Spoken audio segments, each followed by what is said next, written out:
Oui, bonjour, est-ce que je parle avec monsieur Jonathan Hamel? C'est moi. Francis Pilon pour le Journal de Montréal. Vous allez bien? Très bien, merci. Oui, je t'entends pas très bien, je m'excuse. Oui, je suis sur le micro, désolé, comme ça, c'est mieux? Oui, là c'est mieux, tu ne seras pas sur ton téléphone. OK. Écoutez, donc merci de me rappeler rapidement, là, de m'avoir répondu plutôt à mon courriel rapidement. Je voulais juste faire le point un peu avec vous, là, avec tout ce qui s'est passé dans les derniers jours. On prépare un article demain avec qui a circulé beaucoup sur les réseaux sociaux, puis je vais faire le point avec vous, je trouvais ça important. OK. Je me demandais juste dans le premier temps comment vous avez réagi au fait que HEC Montréal a coupé les ponts là, avec vous. Là. Ben, écoutez, je trouve ça assez inquiétant de voir qu'une institution universitaire qui est supposée encourager la libre expression, les universités, c'est là que le débat critique a été initié dans la société occidentale. Donc, le voir qu'une institution comme université, comme HEC Montréal puisse agir aussi rapidement selon l'appel de la mob pour canceller quelqu'un, parce qu'il faut être honnête ici, c'est vraiment la culture de la cancellation, comme on a vu plusieurs fois dans les dernières années. Donc moi, je pense que c'est déplorable, mais bon, c'est leur décision.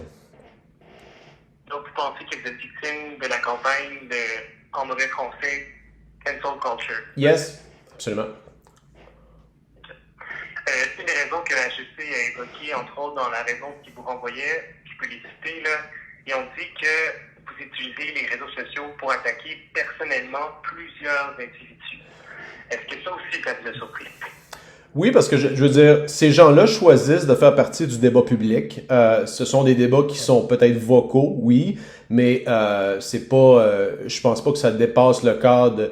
C'est important aussi de comprendre le contexte de la discussion. Par exemple, Twitter.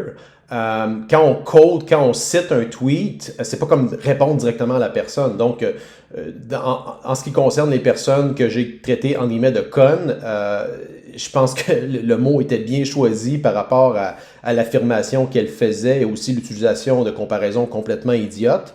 Le fait qu'on me traite comme une espèce de misogyne qui s'attaque aux femmes, ça ne fait aucun rapport parce que je pense que la situation la situation le justifiait d'utiliser ces mots-là. Et dans un contexte, je dirais, plutôt mémétique, de coter le tweet et d'utiliser l'expression « imaginez être aussi conne ». Ça vient du meme anglophone « Imagine being this dumb », qui est assez courant en langage Internet. Donc, je pense qu'il y a une certaine nuance à comprendre à travers ce débat-là. Là. Je pense pas que ça soit directement considéré comme attaquer des gens dans le sens d'agression du terme ou d'harcèlement. OK. Êtes-vous misogyne, M. Hamel? Non. Non.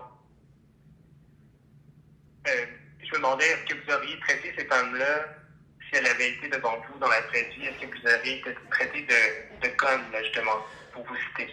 Si on avait eu cette discussion-là et que mesdames faisaient exactement les mêmes affirmations, j'aurais dit sans détour que c'est une affirmation qui est conne, parce que c'est le cas.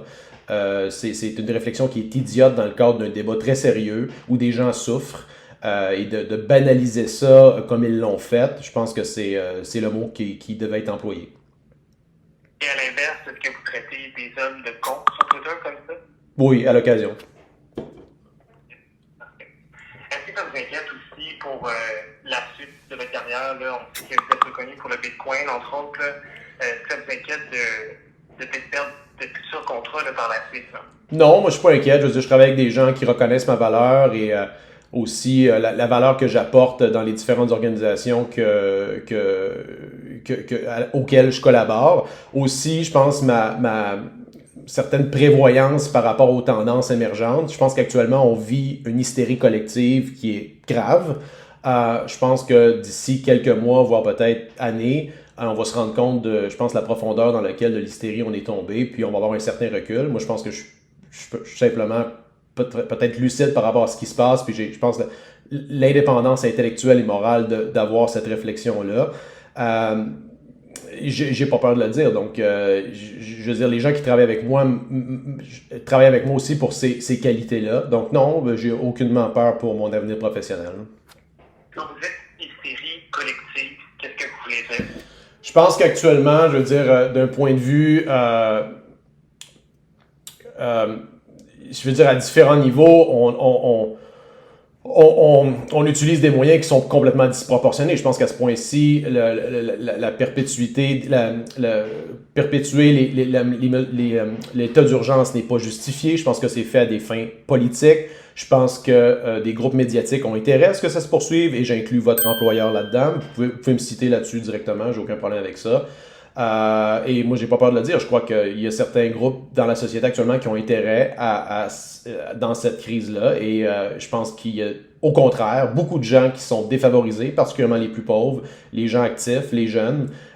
Et je trouve ça déplorable qu'ils soient jetés en pâture d'un pur calcul politique et corporatiste. OK.